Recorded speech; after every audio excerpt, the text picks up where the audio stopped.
Sonido. Ya. Buenas noches, hermano. Dios les bendiga. Qué bueno vernos de nuevo. Todavía no hemos terminado la carta de Juan y creo que no acabamos tampoco hoy. La carta ha sido de mucha bendición para la iglesia y considero, hermanos, que todavía nos queda mucho que profundizar en esta carta. Leía hoy sobre la historia de un hombre que pasó por un lugar donde existía una jaula muy grande y en esa jaula habían muchos pajaritos, pero los pajaritos siempre intentaban volarse de aquella jaula, aunque era muy amplia, pero ellos deseaban no estar en esa jaula. Este hombre entonces llegó y preguntó cuánto vale cada pájaro y le dijeron cada pájaro cuesta una cierta cantidad, es decir, era costoso cada pajarito. Lo cual entonces el hombre llegó y compró todos los pájaros y una vez los adquirió, abrió las puertas del jaula y todos estos salieron, fueron libres. Le preguntaron por qué lo había hecho y él dijo, porque así me encontraba yo antes. Solamente usted y yo podemos tener una vida en la libertad, una libertad genuina, cuando conocemos a Jesucristo realmente en el corazón. Y Juan está terminando esta carta, está diciendo en la última parte, como para sellar toda la predicación o toda la carta que él envía a las iglesias, diciéndonos que la fe que vence al mundo es aquel que cree que Jesús es el Cristo, es el Hijo de Dios, es el Mesías. Y nos invita entonces a que nosotros en esa fe que se puede observar a través del amor, de la obediencia y el nuevo nacimiento que ha surgido en una persona, porque si esta persona no nace de nuevo, es imposible que pueda tener vida espiritual. Ahora, ante eso entonces nos invita a algo, digamos, especial, una palabra muy hermosa, y tiene que ver con el testimonio. Y lo he titulado esta noche para aquellos que toman apuntes, el testimonio que Jesucristo es el Hijo de Dios. Recuerde el gozo que le dio a nuestro Señor cuando el mismo Pedro lo confiesa. Dice, pues, será un bienaventurado Pedro porque esto fue revelado desde el mismo cielo. Y nos habla entonces del testimonio el mismo Juan. Vamos entonces a predicar hoy del versículo 6 al 12, el capítulo 5 de la primera carta de Juan. Capítulo 5, versículo del 6 al 12. Y dice la palabra lo siguiente. Este es Jesucristo que vino mediante agua y sangre, no mediante agua solamente, sino mediante agua y sangre.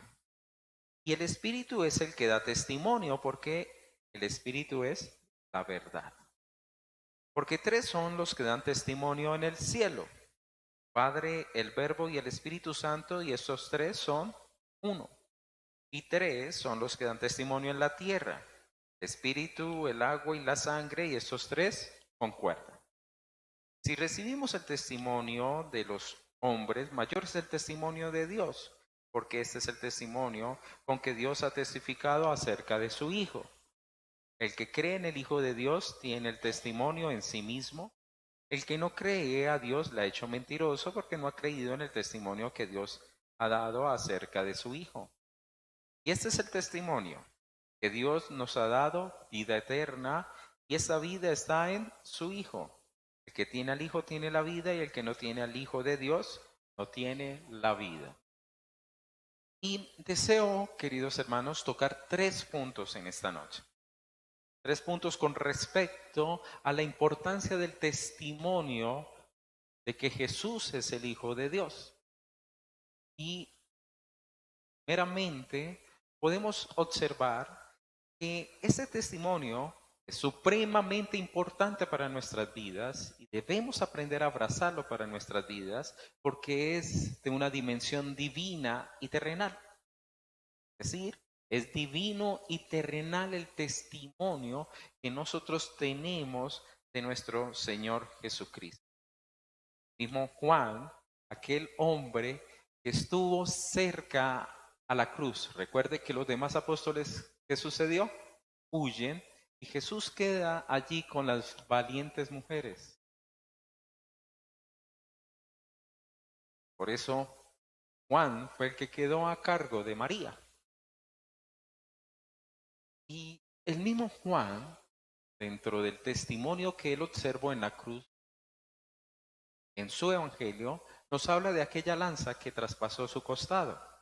Recuerde que a Jesús no le quebraron las piernas, sino que cuando ya estaban haciendo eso para que los que estaban en la cruz muriesen, Jesús se encontraba muerto y la única forma, digamos, de ellos como darse cuenta si era verdad o no, fue que le traspasaron una lanza en su costado. Y del costado, ¿qué dice la palabra que salió? Agua y sangre. Y él lo observa y es algo que como que él nos invita y nos remite tanto de ese testimonio, una cosa que era muy válida, en el cual algunos gnósticos pensaban que, no, que él era un espíritu glorificado, pero él estaba en carne. Un espíritu usted no le puede sacar sangre ni agua. Y también era el hecho de que él había muerto como hombre. Ante esta, digamos, realidad de que nosotros podemos reconocer y que el mismo Juan nos lo quiere aquí explicar diciéndonos que igual como luego él lo dice que en la tierra el testimonio es el espíritu, el agua y la sangre, que usted lo puede ver en el versículo 8. Voy a hablar entonces a partir de esto y después me remito a lo que se da como testimonio desde el punto de vista del cielo. Y el agua, con respecto a Jesús, podemos encontrarla en relación a dos cosas. Es decir, el agua nos recuerda una cosa especial que sucedió al comienzo del del ministerio de Jesús. ¿Y cuál es? El, el bautismo. El bautismo, entonces, en ese momento que él es bautizado, sucedió algo, digamos, sobrenatural, claro. Fue una voz del cielo que claramente dijo, este es mi hijo amado, y en él tenía complacencia. Y en ese mismo instante, entonces, recordemos que viene el Espíritu Santo también como, digamos, el testimonio en ese momento de que él era entonces el Hijo de Dios. Entonces, este testimonio nos permite en gran sentido reconocer que toda la vida y el ministerio de Jesús estuvo ligado enteramente a la voluntad, la presencia, la manifestación, lo que usted quiera seguir colocando de calificativo con respecto a lo que fue su ministerio llamado. Entonces, para nosotros, digamos, en esta tierra, el testimonio que hemos recibido es que en el mismo bautismo de nuestro Señor Jesucristo, allí mismo, entonces la presencia de Dios nos lo da a conocer y el mismo Juan después lo dije, donde aquel que venga el Espíritu Santo, él mismo reconoció este era entonces el elegido o era el Cristo o como el mismo Juan lo vio, que es el Cordero de Dios. Pero también el agua, con relación a nuestro Señor Jesucristo, nos trae a memoria dos aspectos, un aspecto muy importante. Lo mismo le escuché, creo que marcó a Melba. Pero si usted va en las mismas palabras de Juan, con respecto a nuestro Señor Jesucristo, y el agua dijo, escribió lo siguiente.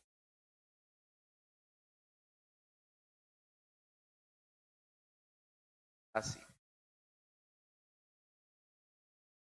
Aún no está, hermanos. Pero no es tan fácil. Recuerda que Jesús le dice a sus discípulos, y vosotros estáis limpios por la palabra que os he hablado. Es decir, el agua casi siempre uno la tiene como un referente o una relación con respecto a la limpieza. Por eso fue que era importante cuando Jesús lava los pies de sus discípulos. Claramente se lo dijo a Pedro cuando se negó. Si usted no quiere, entonces usted no tiene parte conmigo.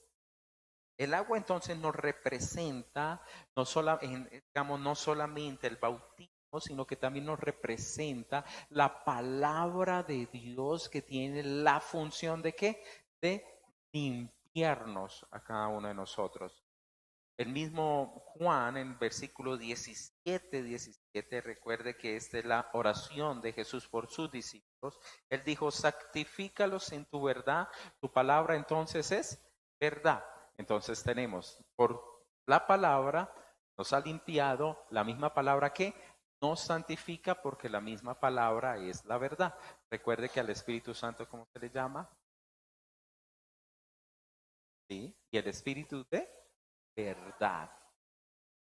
Por eso es que el Espíritu Santo jamás da una mentira. Jamás. Y en el versículo 19, 34 y 35 estoy leyendo el Evangelio de Juan, dice lo siguiente. Pero uno de los soldados abrió el costado con una lanza y al instante salió sangre y agua. Y el que lo vio da testimonio y su testimonio es verdadero. Y él sabe que dice la verdad para que vosotros también creáis.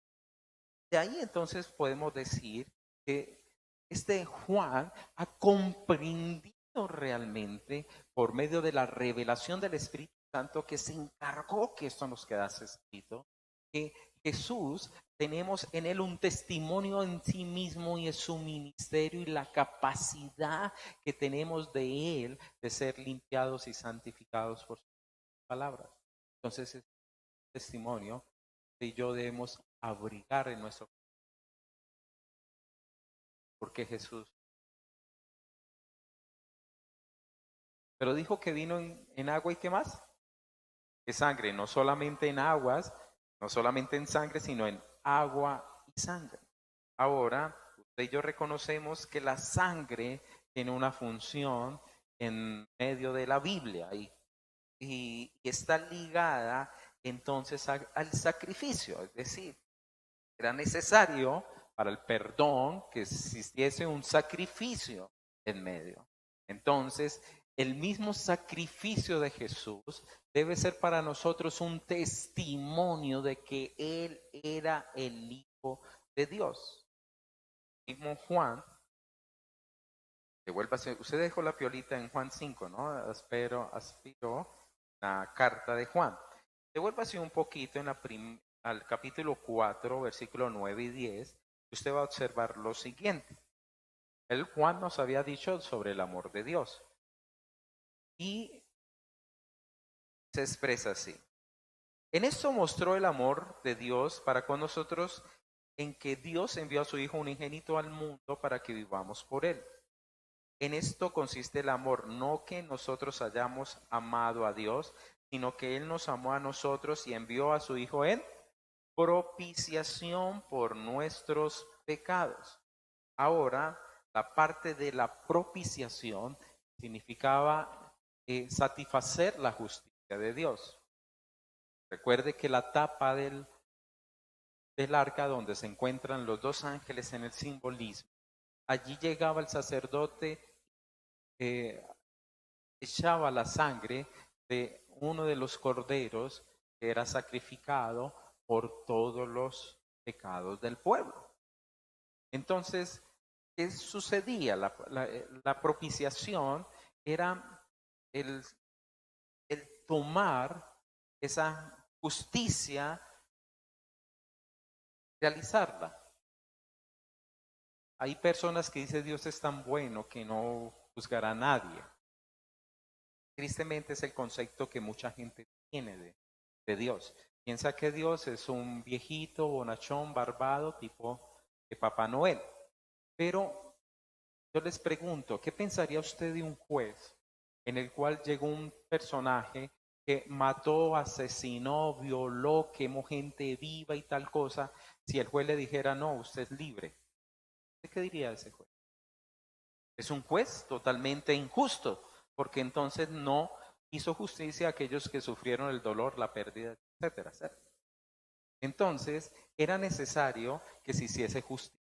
El Señor no podía ponerse, taparse los ojos y decir, aquí no pasó nada. No, como las frases que hay en Colombia, todo fue a mis espaldas. No, aquí no podía suceder eso.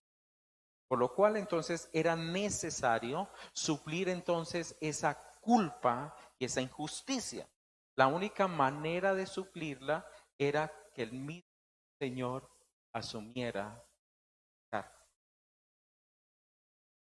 Es decir, el mismo Dios nos proporcionara la salvación. Y Juan lo encontró muy claro cuando vio a Jesús. Ese es el Cordero. Ese es el Cordero de Dios. Entonces, en nuestras vidas y en nuestros corazones tenemos nosotros que aprender, queridos hermanos, a abrazar a Jesucristo como la propiciación por nosotros. Un ejemplo muy bonito que muchos de nosotros hemos podido escuchar durante todos estos años y es lo que sucede con dos niños que eran grandes amigos y por cuestiones de la vida se dieron el uno a vivir a un lado y el otro a vivir al otro lado. Pero ya de adultos se encontraron. Uno de estos niños llegó a ser un juez y el otro niño llegó a ser un gran bribón. Se encontraron en el juzgado. Este hombre había hecho mal, había robado y el juez le amaba porque era su amigo, pero el juez no podía hacer. ¿Qué hizo entonces el juez? Lo condenó y le hizo una multa tan alta que era impagable para ese hombre.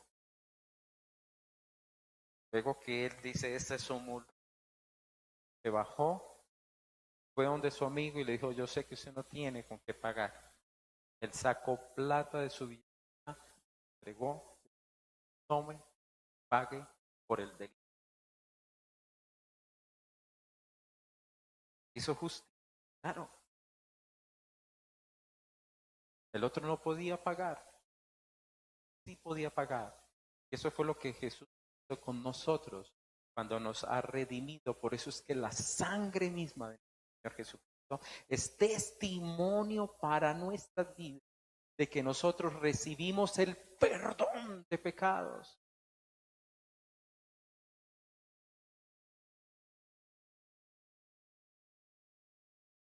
Hermanos, tras de todo esto, en la misma sangre, nosotros podemos hallar en palabras muy preciosas que nos afirman todo esto.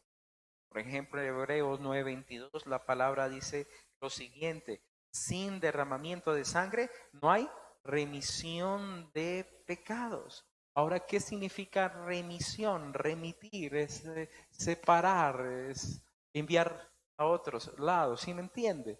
Es decir, sin esa sangre nosotros no quedamos separados del pecado.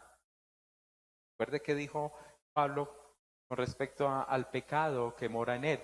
Ay de mí, ¿quién me librará de ese cuerpo de pecado? De muerte, gracias. Y luego, ¿qué dice él? Gracias al Señor Jesucristo. Es decir, aunque nosotros cometemos pecado, el pecado por la obra que Jesús ha hecho en nuestras vidas no se vuelve, hermano, como digamos, como una super raíz en nuestras vidas. Ahora que Jesús ha hecho por nosotros es asombrosa. Es asombrosa. Es decir, usted y yo podemos tener una calidad de vida, hermanos, en la libertad que Dios Jesucristo ha dado a nosotros. Ya no estoy diciendo, hermanos, somos perfectos en ningún momento. Pero en Jesús tenemos la capacidad, la fuerza, la orientación, la misma presencia de Él que nos ayuda a estar victoriosos sobre el pecado en nuestras vidas. Es decir, que no lo practiquemos. ¿Me hago entender, cierto? También la misma palabra nos habla de ser justificados por su sangre.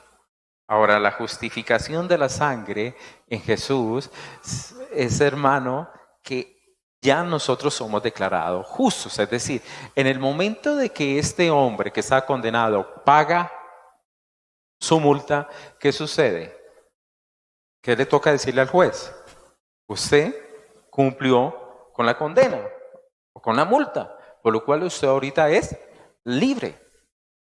Entonces, por su sangre usted y yo somos justificados y salvos de la ira misma de Dios, no de Satanás, hermanos. Porque algunos cristianos temen mucho al diablo. No, tema, como dice la misma palabra, aquel que puede echar el alma en el infierno. ¿Y quién es el que tiene ese poder? El juez. Entonces nos libra de la ira del que viene, de la ira de Dios. Eso lo permite su sangre. También un texto, hermanos, muy maravilloso que es de Romanos capítulo 3, que todos tenemos como referencia, en el cual nos recuerda en el versículo 23 que todos pecamos y todos estamos destituidos de la gloria de Dios. Es decir, la situación de una persona que nace, usted lo ve hermoso, un lindo bebé, precioso, Juan Esteban, que lo tenemos acá. Pero, ¿qué sucede? Todos venimos con la caída, con el pecado. Por eso Juan Esteban necesita seguir creciendo. Él está cobijado ahora por la gracia de nuestro Señor Jesucristo y la bendición de sus dos padres. Pero ¿cuál es la obligación de Néstor y de Fanny? Ayudarle, orientarle, porque ellos saben claramente que solo por la sangre de nuestro Señor Jesucristo Él va a ser salvo. No hay otro camino, no hay otro rumbo. Por ello, queridos hermanos, nosotros entonces somos rescatados. Miremos el versículo 24. Siendo justificados gratuitamente por su gracia mediante la redención que es en Cristo Jesús, a quien Dios puso como propiciación por medio de la fe en su sangre para manifestar su justicia a causa de haber pasado por alto en su paciencia los pecados pasados. Entonces, queridos hermanos, la sangre, que significa el sacrificio de Jesús, para nosotros, esa obra que se hizo aquí en la tierra, para nosotros entonces, ¿qué es? Es un testimonio en sí mismo que Jesús es el Hijo de Dios. Entonces llevamos ahí ¿cuántos? 2 testimonios, ¿cierto? Ahora vamos a mirar el testimonio del Espíritu Santo. El Espíritu Santo, queridos hermanos, usted y yo lo tenemos en nuestros corazones. Y vamos a ser honestos, hay algo que sucede aquí adentro que creo la mayoría de nosotros ni nos hemos sentado a pensarlo. Yo no me he dedicado tiempo a ello. Y es sorprendente, como que algo pasa aquí adentro que le dice a uno, Jesús es el Hijo de Dios y listo, y uno no le ve arandelas ni se pone uno por allá a buscar debajo de la alfombra. Me hago entender. Es decir, es algo,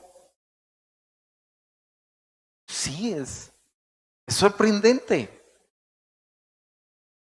que se vuelve como tan innato en uno, que uno le dice a alguien, no, es que Jesús es el Señor, y con esa convicción y con esa fe, y la gente le dice, uy, esa fe que usted tiene tan grande, tan fuerte, pero para uno es normal, es decir, uno no está haciendo nada extraordinario ni nada que digamos, wow, qué aureola de santidad tiene este personaje, nada, es algo que fluye allá adentro.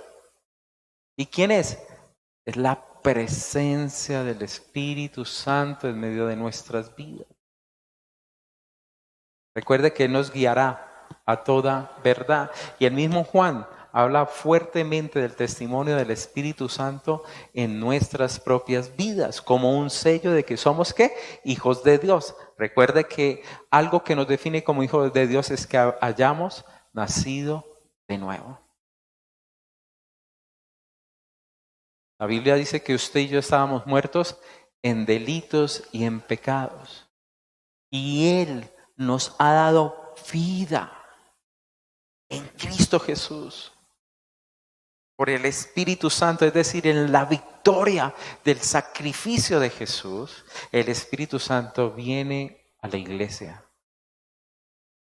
se deposita en los corazones y comienza entonces a fluir vida en medio de nosotros.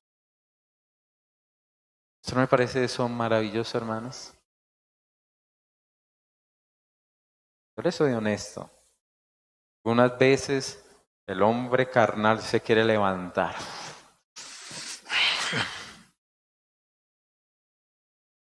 Y se me sacude adentro. Ay, Dios mío, estos espíritus, Señor, que me llama la atención, es decir, es su presencia en medio de nuestras vidas. Ahorita no estoy diciendo que sea físico, que usted tiene que sentir, estoy hablando de Él en medio de nosotros, alumbrándonos, guiándonos. Él ama a Jesucristo. Él ama a Jesucristo. Y Jesús, claro, Él dijo, lo que me envió mi Padre, ¿cuál era su objetivo? Que ninguno se perdiese. ¿Tú no crees que el Espíritu Santo nos cela de esa manera? Y que su presencia está en medio de nosotros. Por eso es imposible ser cristiano si no nacemos de nuevo. Muchos preguntan, ¿la salvación se pierde? Le estaban diciendo en estos días a mi esposita. Hermanos, uno decir una persona es salva o no salva sin conocerla es muy difícil, pero también es muy difícil porque solamente el Espíritu de Dios es el que conoce ese corazón. Judas, ¿quién iba a pensar que iba a traicionar al Señor? Imagínense que él manejaba la plata. Se supone es el que más confianza se le tiene, ¿cierto?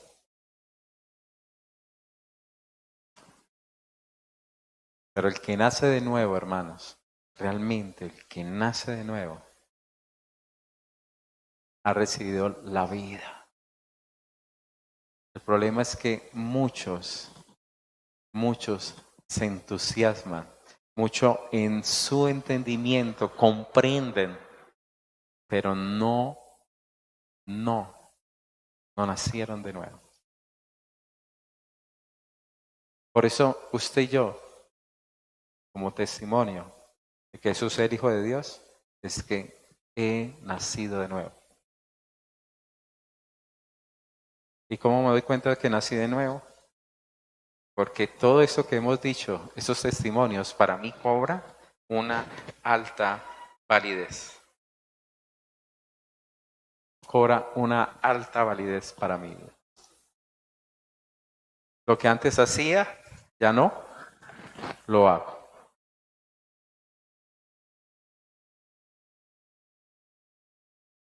Entonces tenemos un testimonio que es divino y terrenal, ¿cierto? Ahorita vamos a mirarlo desde el aspecto digamos, como el mismo Biblia nos habla del cielo. En el versículo 7 dice, porque tres son los que dan testimonio en el cielo, el Padre, el Verbo, el Espíritu Santo, y estos tres son unos. Un versículo que en muchas de los originales no se encuentra, entonces dicen que es incluido por unos masoretas. Entonces algunos en la discusión de la Trinidad no lo utilizan, pero Dios no lo tiene allí. Y hermanos, desde el cielo realmente vino esto. Este testimonio es tan hermoso porque 2 veces desde el cielo el Padre dijo, este es mi Hijo. Ya lo dijimos ¿en dónde? En el bautismo, ¿cierto? Y mire cómo concuerda todo. En el bautismo, pero también en donde dijo que es el Hijo, pero agregó algo más. En la transfiguración, ¿cierto? Este es mi Hijo que, amado, a Él hoy. Entonces ya la orden del Padre, ¿cuál fue? En su revelación para el pueblo y para la iglesia, ¿cuál era? Jesús. ¿Quiénes estaban ahí? Moisés, representación de la ley, y estaba Elías, representación de la profecía, ¿cierto? El profeta. Ahora, por eso Hebreo nos dice que nos habla a través de su Hijo. A Él tenemos que oír. Entonces, el testimonio vino también de Dios Padre, el cual desde el cielo dijo claramente, este es mi Hijo. Jesús mismo también dio testimonio. Y Juan lo relaciona en el capítulo 8 de Juan. La palabra dice lo siguiente. Perdón, yo hago aquí un señalamiento que... Versículo 8, versículo 17 y 18, dice así, capítulo 8, versículo 17 y 18, de Juan, ¿no? Estoy hablando del Evangelio. Y dice así, yo soy el que doy testimonio de mí mismo, es decir, el mismo Señor Jesús da testimonio, yo soy esta persona. Yo doy testimonio. Y el Padre que me envió da testimonio de mí. Recuerde que el versículo 17, devuélvase un poquito, le leí primero el 18, dice, y en vuestra ley está escrito que el testimonio de 2 hombres es verdadero. Y él está diciendo, aquí yo les estoy dando 2 testimonios, mi testimonio y el testimonio de mi Padre. ¿Y dónde está vuestro Padre? Entonces ahí es donde viene luego el diálogo, donde a lo último el Señor les dice a ellos o los invita a que sean los discípulos y puedan entonces estar en la verdad. ¿Y cuál es entonces el testimonio del Espíritu Santo desde el cielo? Recuerde que Mateo nos habla de la concepción y en el capítulo 1 de Mateo, versículo 18, la Biblia dice lo siguiente. El nacimiento de Jesucristo fue así, estando desposada María, su madre, con José, antes de que se juntasen, se halló que había concebido del Espíritu Santo. Entonces, queridos hermanos, allí usted y yo tenemos entonces esa, digamos, testimonio divino de que Jesús es el Hijo de Dios. Padre, el mismo y el Espíritu Santo. También, ¿por qué? Por el agua. En comienzo de su ministerio, su bautismo, pero también el agua que nos limpia y podemos tener parte en él, su palabra, la sangre que fue la propiciación por nuestros pecados y la presencia del Espíritu Santo que nos guía a toda la verdad en él de una forma sobrenatural y especial. ¿Les queda, hermanos, estos testimonios? ¿Sí? Vamos al segundo punto, vamos a ver si alcanzo a concluirlos. ¿Por qué es tan importante el testimonio de que Jesús es el Hijo de Dios? En segunda instancia podemos ver porque es para creerlo. Es decir, está dado para que lo abracemos, lo creamos. No para decir, no, tan bonito eso, tan retórico, no, está buena la idea. No, ¿es para qué? Para que lo creamos. Entonces, sigamos con el primer libro de Juan. La palabra nos dice lo siguiente.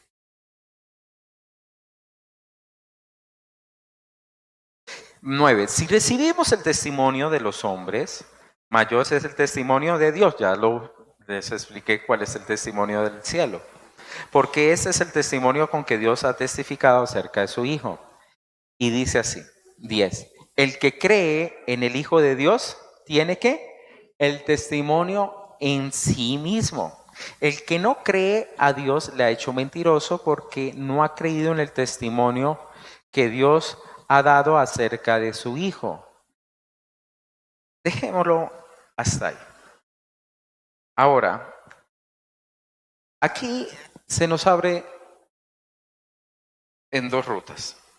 Recuerde que el Señor siempre ha puesto al pueblo en eso. O escogen la vida, o escogen la muerte, o escogen la bendición, o escogen la maldición, ¿cierto? Lo tenemos bien claro, Deuteronomio 30.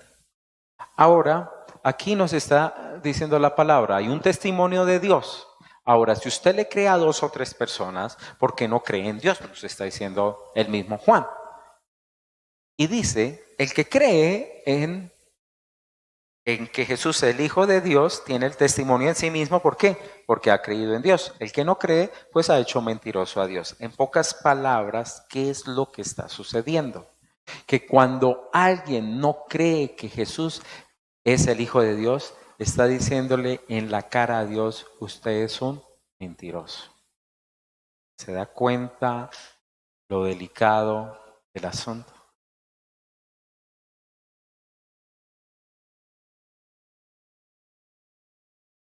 ¿Se da cuenta lo delicado del asunto? ¿Usted se imagina una persona que es correcta, transparente, que usted sabe que la palabra que esa persona dice es así, que no le quita ni le añade? ¿Cómo se sentiría esa persona si usted lo increpa y le dice, usted es un mentiroso? Le pregunto, queridos hermanos. ¿O cómo se siente usted en el momento de que usted sabe que hizo las cosas correctamente de esta forma y otro que está ahí al lado le dice, no, esto no fue así, esto fue acá? ¿Cómo se siente usted? Muy mal, ¿cierto? Nos enfureceríamos, nos sentiríamos adoloridos de tantas cosas, ¿cierto? ¿Usted cómo se sentiría, Irmita? Pobre Reiner. Menos mal el hombre está afuera. No, ¿verdad? Uno se enojaría, se ofendería. ¿Estamos todos de acuerdo? ¿Cómo cree entonces que lo recibe Dios?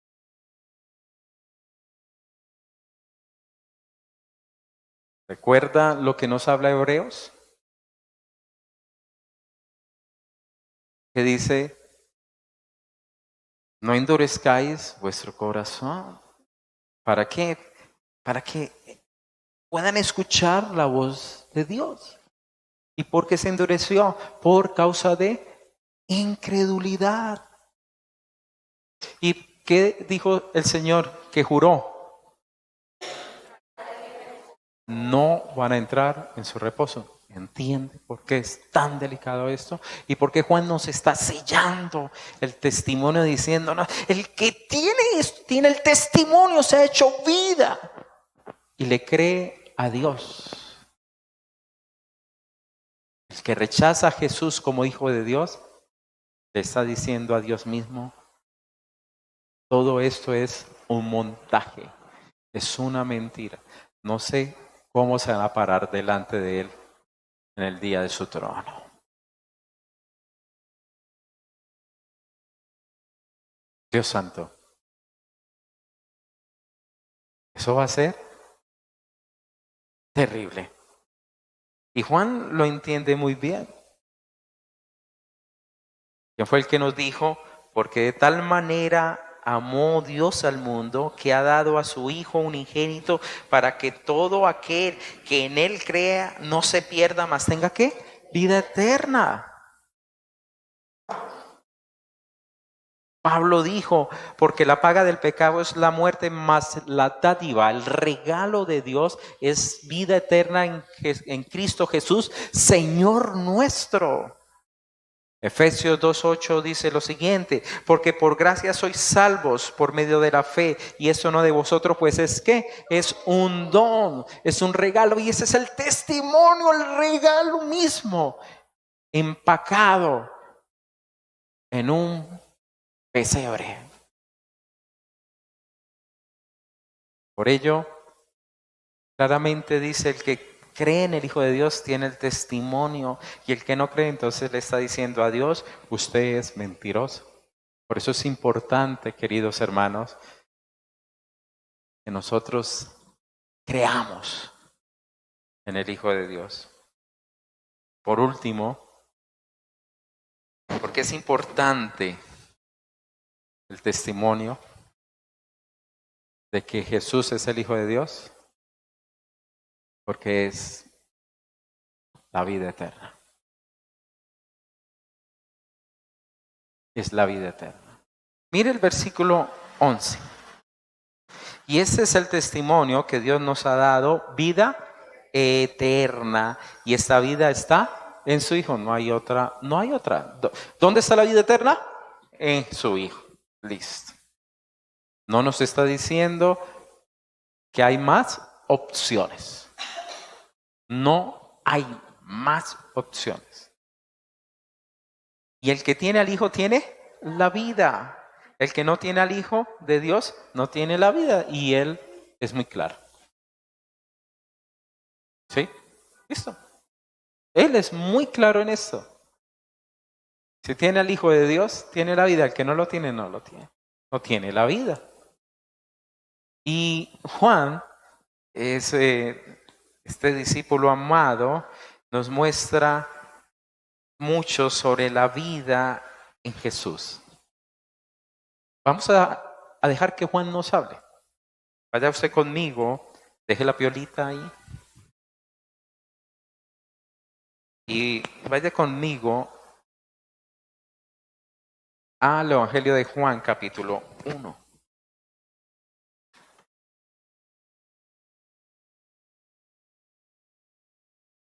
Capítulo 1 de Juan. Creo que estoy hablando del Evangelio, ¿no? ¿Listo? Mire lo que dice el versículo 4. En él estaba ¿qué? La vida, y la vida era la luz de los hombres. El mismo Juan siempre lo comprendió. Y cuidado, eso es tan hermoso. Todo apunta a que Juan escribió primero las cartas y luego escribió el Evangelio.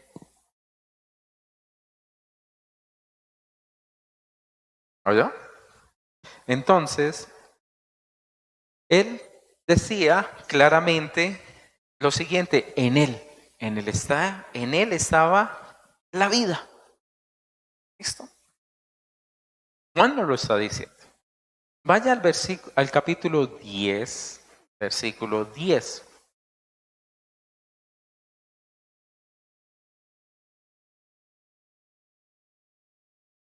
Y es un versículo que utilizamos mucho para resaltar o reconocer. No resaltar, no, reconocer la obra del enemigo y la obra de Dios.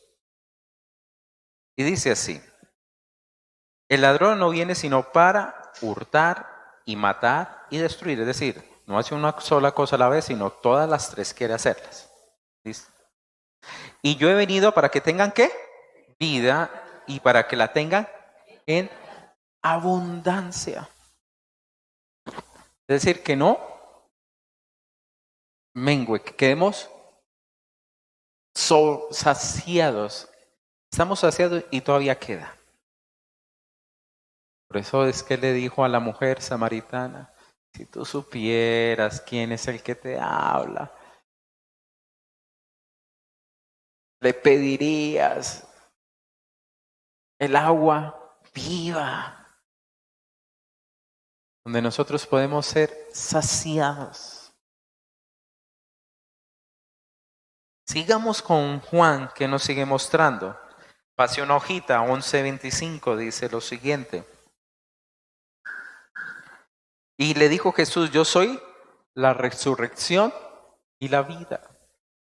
Ahí nos está hablando de un muerto que se vuelve a levantar, ¿cierto? Resurrección. Y la vida. Y el que cree en mí, aunque esté muerto, ¿qué dice? Vivirá. Sigamos escuchando a Juan. Vaya al capítulo 14, versículo 6. Y la palabra dice así. Jesús le dijo, yo soy el camino y la verdad y la vida. Nadie viene al Padre sino por mí. No hay otro. No hay otro. Por eso Él es la única fuente. No ha sido dado a los hombres otro nombre en el cual usted y yo podamos ser salvos. No hay más opción. O Jesús es el Hijo de Dios, o simplemente para usted era un buen profeta, un excelente maestro, un gran hombre, pero no el Hijo de Dios. Por eso, como conclusión, Juan nos está diciendo, ¿cree usted esto o no cree esto? Pongo delante de ustedes el testimonio.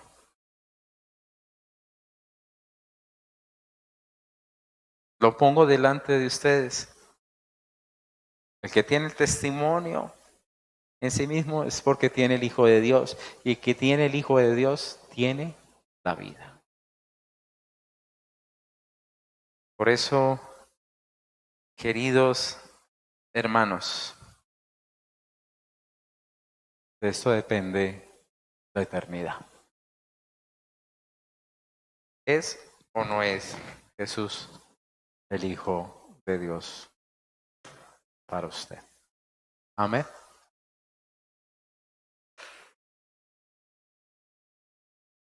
Preciosa, ¿cierto? Esta carta. Y es hermoso ver cómo Dios cada día va afirmando nuestros corazones. Nos va haciendo cada vez más entendidos, más argumentados, una fe más clara, que brilla por la verdad de Él en nuestras vidas. Vamos a orar. Padre, gracias, porque desde el cielo tú diste testimonio a los espirituales de que Jesús es el Hijo de Dios. Gracias, Señor Jesucristo, porque tú nunca lo negaste. Tú mismo lo dijiste que tú eras el Hijo. Gracias, Espíritu Santo, porque concebiste a Jesús en María, dice. Y eso fue tan sellado que Él resucitó. Señor Jesús, algún día te veremos tal cual tú eres. Tu palabra dice, bienaventurados aquellos que creen sin haber visto. Y es porque tenemos, Señor, ese testimonio dentro de nosotros. El que tiene el testimonio de Dios tiene al Hijo. Y el que tiene al Hijo tiene la vida eterna. Porque tenemos, Señor, tu recorrido en la tierra en nuestras vidas. Tu palabra que nos limpia, nos transforma, nos cambia. Hace de nosotros personas diferentes, nuevas. Nos haces nacer y nos dan una capacidad de fe y de creer en ti, Señor, y de arraigarnos a pesar de tantas cosas que vivimos, luchamos, que enfrentamos. Pero ahí está, porque tu presencia habita en nuestros corazones y tú has dicho que jamás nos dejaría. Bendito sea tu nombre, que a pesar de nuestra infidelidad, de nuestra debilidad, tú sigues siendo fiel.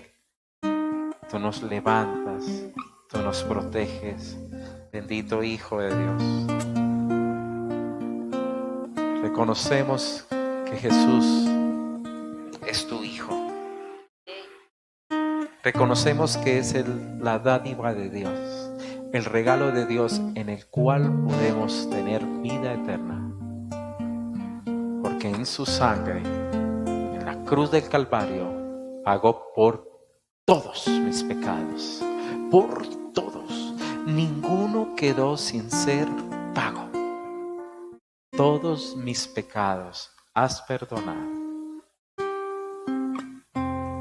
Permíteme, Señor, amar ese testimonio. Pero ante todo, ayúdame a ser testimonio del testimonio.